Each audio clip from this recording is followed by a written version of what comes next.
Representative McCullough, you're recognized to introduce the Veteran of the Week.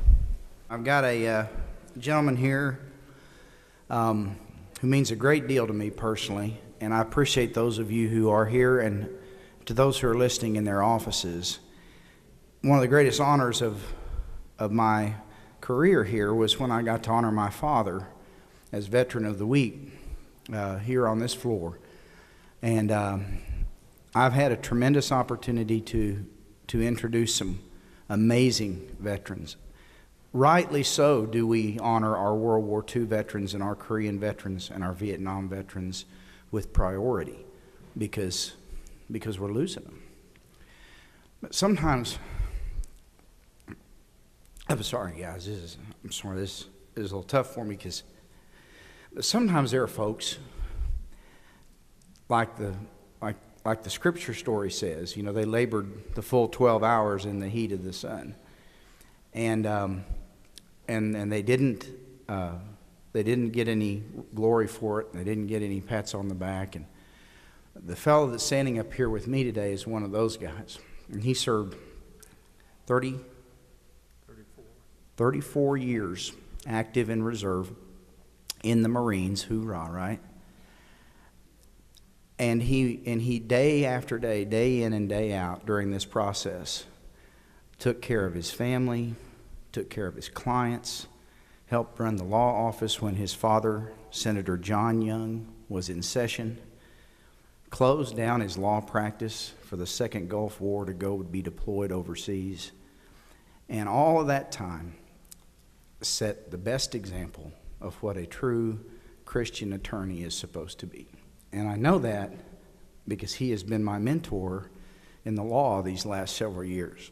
And when I hung out my shingle, I don't know where I would be but for those phone calls to Colonel John Young and taking him out to lunch and getting some really cheap legal advice on how to take care of a problem in a probate or some such.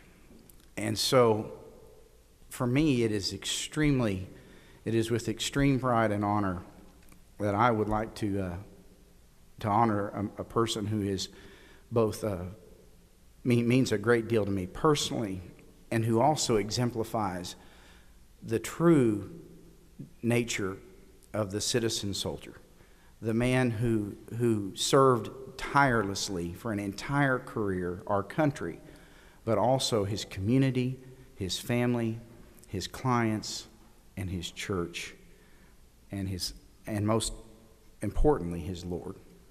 And I appreciate you letting me give this special introduction today. Madam Speaker, I believe there is a citation. Clerk will read. Whereas Lieutenant Colonel John M. Young has a long and distinguished military career, serving in the military for 34 years in such operations as Operation Iraqi Freedom, where he served in Bahrain, Kuwait, and Iraq. And whereas Lieutenant Colonel Young has proudly served in the United States Marine Corps in several capacities, including U.S. Marine Corps Judge Advocate, Legal Officer at Marine Corps Mobilization Station, Logistics Officer at Marine Corps Mobilization Station, Controller for numerous multiple integrated laser engagement systems, Officer in charge of Marine Corps Mobilization Station, and Staff Judge Advocate and G1 Administration Officer. And whereas Lieutenant Colonel Young is highly decorated with the Meritorious Service Medal, Sea Deployment Ribbon, Global Expeditionary War on Terrorism Award, and the Navy Commendation Award.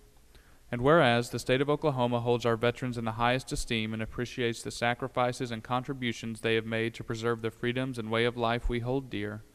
And whereas the Oklahoma House of Representatives of the 55th Legislature takes great pride in honoring Lieutenant Colonel John M. Young as Veteran of the Week. Now therefore, pursuant to the motion of Representative Mark McCullough, the House of Representatives extends to Lieutenant Colonel John M. Young sincere commendations and directs that this citation be presented.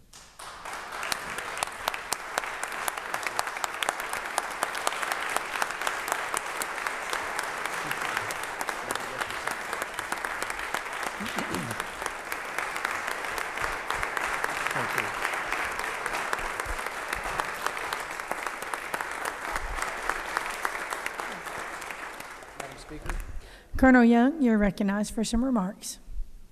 I would like to say just a couple of things, if I may. First of all, I appreciate this honor, and I appreciate Mark McCulloch, who's my friend and fellow attorney. And but I want to say something because there are some other people that deserve this award a whole lot more than I do. And one of them is my wife, Deborah Sue Young.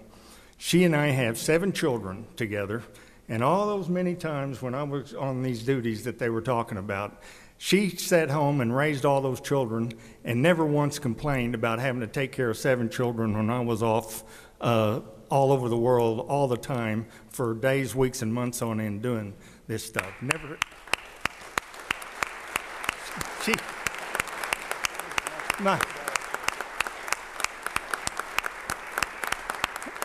I wish I could say that my wife is here, but she's not. She's babysitting with the next generation of Marines, concerned about the future manpower shortage in the Marine Corps.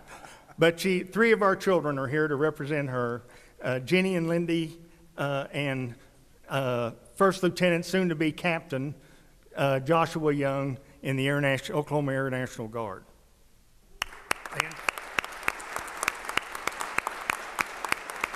And also my mother is present up here, Claudine Young, who was the wife of my dad, former State Senator John W. Young, who was across the hall there for 22 years.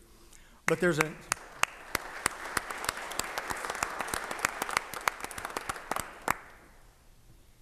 somebody else I want to recognize, and that's, well, let me tell you the story. When I was a boy, World War II wasn't that long ago, and I had 2 uncles that served in the old breed in the Marine Corps in the Pacific in World War II. And they were on Guadalcanal, another one made 4 amphibious landings at Saipan, Tinian, Okinawa, and Isuzu. And they used to have our family around for family dinners. And the 2 Marines, my 2 uncles, would talk about their war stories in World War II. And I decided I wanted to be a Marine. And one of them had gone back to Korea for the Korean War. And I remember when he came back from the Korean War, I was 3 years old. But he brought me a little jacket home from Korea that I want to show to you right here. Oh, wow. I fit that, and I remember wearing that. But that's when I decided I wanted to be a Marine. But my grandfather had 12 grandchildren. We were all cousins. We all played together. And we all heard these same war stories. But only 2 of us joined the Marine Corps in any form or fashion. And besides myself, there was my cousin and my boyhood friend named William Glenn Young, Bill Young. He was a private first class in the U.S. Marine Corps in Vietnam, and he was killed in action. And I believe this honor is much more deserving to him than myself. And I just wanted to recognize him as well. Thank you. Mark.